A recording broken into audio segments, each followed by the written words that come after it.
Good morning guys. It's your boy Jared, GTA Cars ulit. Yan, GTA Cars. So, kung natatandaan nyo, ito yung EcoSport na nakuha kagabi.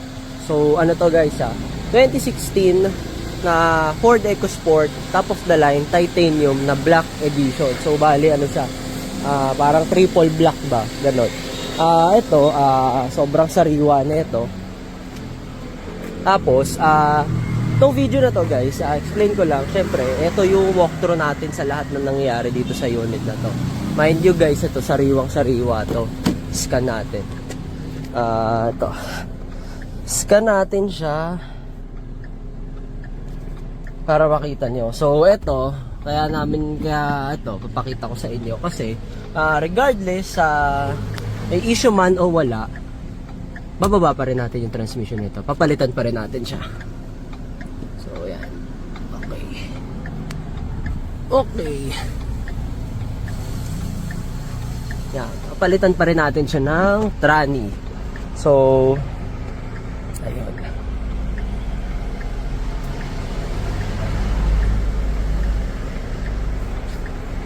Oh, yan. Health reports.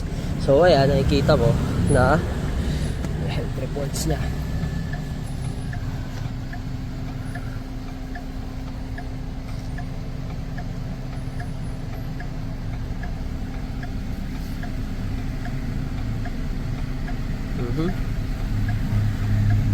Yan, so ito rin yung kagabi, medium canvas. So lahat naman may ganyan So clear lang natin yan. Tapos yun. So ito, i-walk through namin kayo dun sa nangyayari talaga dito sa mga units natin dito, para at least lahat kayo aware na kahit ganito yung unit, kahit ganito kaganda, kahit ganito ka-fresh, gawain tranny, walang issue. So napalitan pa rin natin siya. So yun guys. So date ko kayo ulit mamaya dun sa pagbaba ng tranny niya para all goods yun.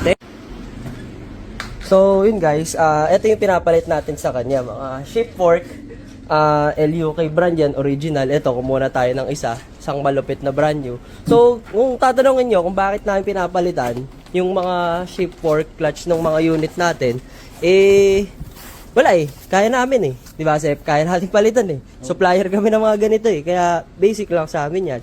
So kahit ganun kaganda yung unit, walang issue, palitan pa rin natin siya. So ayan, tara, dali natin sa shop. Nandito na tayo sa ating sagradong lugar. Nandito na tayo sa ating sagradong lugar kung saan ginagawa natin yung mga milagro at mga, syempre, workshop natin to. So ito, ano to, final diagnostics pre, no? Ito yung nabili na Eco kagabi. Oo. Wala naman tong wala yung pa-code. Okay, shifting yan, mabilis lahat. Okay yan. Kaso SOP dito sa GTA, kailangan nating palitan yung mga transmission parts. Tapos timing belt, water pump. Lahat. Lahat ng all out natin, no?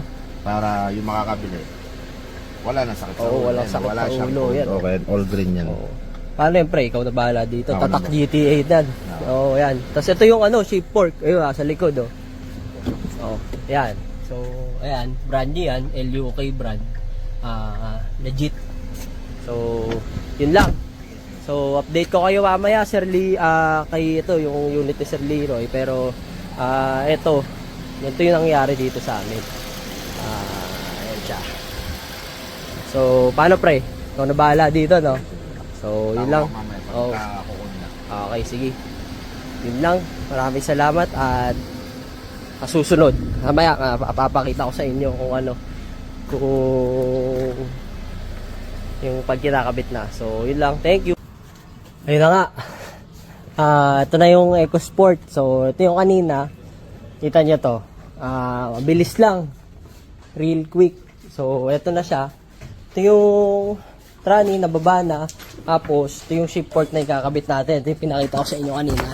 So, ayan. Shift fork, AB, release bearing. Tapos, ito, naiwan ko kasi kanina bigat Kaya binalikan ko na lang. Ito yung clutch nya. Yan. So, bago rin to, brand new. LUK brand. Ayan, silyado ko. Yan. So, ito yung kakabit natin sa kanya. Yan. Shift fork, tsaka clutch. So, yun lang. Real quick lang to, guys. Kabit na agad. Nabaklas na agad. Tapos kakabit na natin ito mamaya. Para all goods tong unit na to. Kasi, alam nyo naman, diba? Kahit walang issue, yan yun. Palitan natin. Tapos, ito, sabay natin yung PMS. Kasi, yun na rin siya. Yun, dumin langis nyo. Ayan, PMS, langis, tsaka, ito, filter, original. Original na motor trap. So, yun lang. Ang storya na itong kotse na to. So, update ko kayo ulit mamaya pag natapos na siya. Para sa final niya. Sa final na hatol. So, yun lang. So, brand new shift fork. Tsaka, clutch, LUK brand. Yan yung mga top of the line na parts. So, mga ganyang parts na yan, guys. Nakikita nyo, pag magpapagawa kayo, kunyari, di nyo sa amin nabili yung unit, papagawa kayo ng ganyan. Yung mga ganyang parts natin, tsaka yung lahat, yung paggawa ng ganyan, is nagre-range yan around 100 to 150. Alam na lahat yan na gumagawa ng ganyan. Ganyan yung range niyan. So, sa iba, kung may mamakuha silang mga mura, around 80k, mga ganon, yun yung ibang mga brand yan ng mga shift fork tsaka clutch set. So, may mga cheaper brands na ganyan. Pero, syempre, doon tayo sa quality. Yan. Quality tayo, guys. Quality kahit quality na rin talaga yung unit. So, mas pa-quality pa natin. So, ayan o. Kita nyo naman. So, yun lang. LUK brand. Kakabit natin dito sa transmission niya. Tapos, yun lang. Thank you. So, yun, ito na yung clutch and shift fork na nakakabit. Ayan yung pinagpalitan natin. Okay pa siya, kaso medyo, yun nga, palitan na rin natin. Sabi ganun. Kaya, yun, ayan na. Baba na yung tranny, kakabit na lang natin para all goods. Para walang problema. Ayan. Shift fork clutch, nakakabit na, isasalpak na lang. So, ayun, update you for more. So, tapos na siya. So, on to the next tayo dito na gagawin. Tignan natin kung baka may onti tayong ipa-retouch sa paint. Pag wala naman, palit natin yung mga gulong niya. Yeah, papalit yung gulong, then after nun, under chassis, pa-check natin, and then, yun lang. Tapos, detail, then release. Test drive, yan. Okay na to. So, swabing-swabe. Real quick lang. So, tapos na lahat ng mga tranny niya. So, mabisa. Thank you. So, yun, ito na yung EcoSport natin na black. So, ayan o. Yung 2,000 shifting. Mabisa. Diba? Sariwa na, pinasariwa ba? Si Manong nakubad. Diba? Smooth na smooth eh. Diba?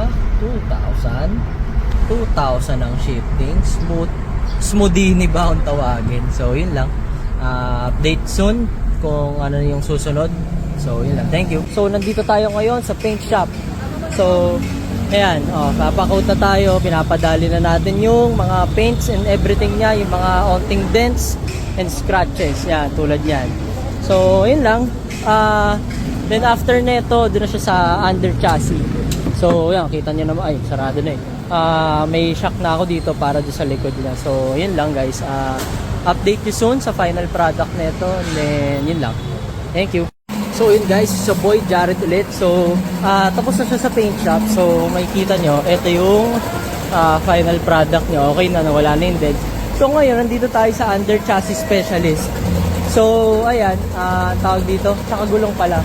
So, ito. Papapalitan natin yung gulong nito. Kasi medyo may mga pingas na. And, hindi pa naman siya expired. Pero, yun lang. Mas maganda yung safe. So, yun lang. Bisuhan ko kayo ulit for sa susunod. So, thank you. So, ayun. Napalitan na natin yung gulong. So, ayan. Bago na yung gulong niya sa harap. So, ayan. Kasama si Ryan Boy. Ating under chassis specialist. Deliver pa niya. Tapos, papalitan niya na ng shock to. So, yun lang. Thank you. Yun. So, ayan na nga yung brand new natin na shock. So, mabisa with our under chassis specialist. Ryan Man. Yun, Ryan Garcia. Wow! Sino yun? So, ayan na siya. So, babalik na natin yung shock niya. So, ayan na. So, yun lang. Update you soon ulit. So, yun po. So, yun po, Leroy, dito na tayo sa final steps ng ano natin na kotse. So, ito na yung detailing. So, papadetail na natin siya. Yan. Yun o. Papadetail na natin tong kotse mo. Tapos, after neto, releasing na natin to tomorrow. So, ayan, full detail, tsaka interior, tsaka exterior. Yan. So, yun lang. So, thank you. Yung, sup, it's a boy, Jared ulit. So, ito na siya, napadetail na. Kaso biglang umulan. So, medyo sayang. Pero okay lang, ganda pa rin. Ang kintab pa rin. So, ayan, bago gulong. Then, ang final touch natin is ini-install na yung head unit niya. So, ayan. Yun na, ang malupit na head unit. Kasama na ang reverse cam na malupit. So, ito si Master Joseph. Shout out. So, ayun lang. Last update. Tapos, release na natin to. So, thank you. So, ayun. Yun na yung head unit natin. So, nakakabit na siya. So, all goods na. So, final product. Okay na. Final product. Tapos na yung unit na to. And test drive na lang ni sir para all goods. Yan sila. So, yun na. Release na natin to. Yan na yung finished product natin. So, yun ang isang buong kwento kung paano natin binubuo ang isang unit dito sa atin. Dito sa GTA car. So, from start to finish hanggang dito sa release, eto siya. So, ayun na rin sila, sir. So, yun lang, guys. At sa uulitin, yun lang. Ford EcoSport 2016 Titanium na Black Edition. So, ayan. Ganda yan. So, yun guys. Eto na nga ang final product natin ng EcoSport. So, eto. Salamat sa pagsubaybay sa inyo from start to finish ng ating journey. So, ayun, para sa inyo kalaman, ganito ang nangyayari sa atin sa lahat ng units natin dito sa GTA Car. So, ayan o, GTA Car. So, ganito yung nangyayari sa mga units natin dito. So, from start to finish, ito ang end product natin. So, tranny, suspension, ABS, gulong, paint, lahat yan. At ang maisip mong palitan natin yan. So, ito na sila, sir. Alam na sa ating black na EcoSport. So, yun lang. Thank you. So, ayan. Practice ni sir. Practice muna dito. Ikot-ikot daw muna si sir. So, ayan sila, ma'am. Ma'am, thank you po. Maraming salamat, ma'am, sir. Oo, thank you, sir. Sulit naman, sir, no? Yung intay. Oo. Kaya nga, sir, eh. Ayun, sir. Nakakita mo naman sa Viber, sir. Diba? Lahat ng inisa-isa namin, sir, hanggang sa pag-release, sir. So, ayun. Ford EcoSport Titanium Black Edition. Kay Sir Leroy. So, sir, maraming salamat, sir. Opo. Ma'am, thank you po. Ma'am, thank you po. Thank you, ma'am. Ingat po sila. Yan. So, Ford EcoSport 2016 again. Black Edition Titanium sold kila Sir Leroy.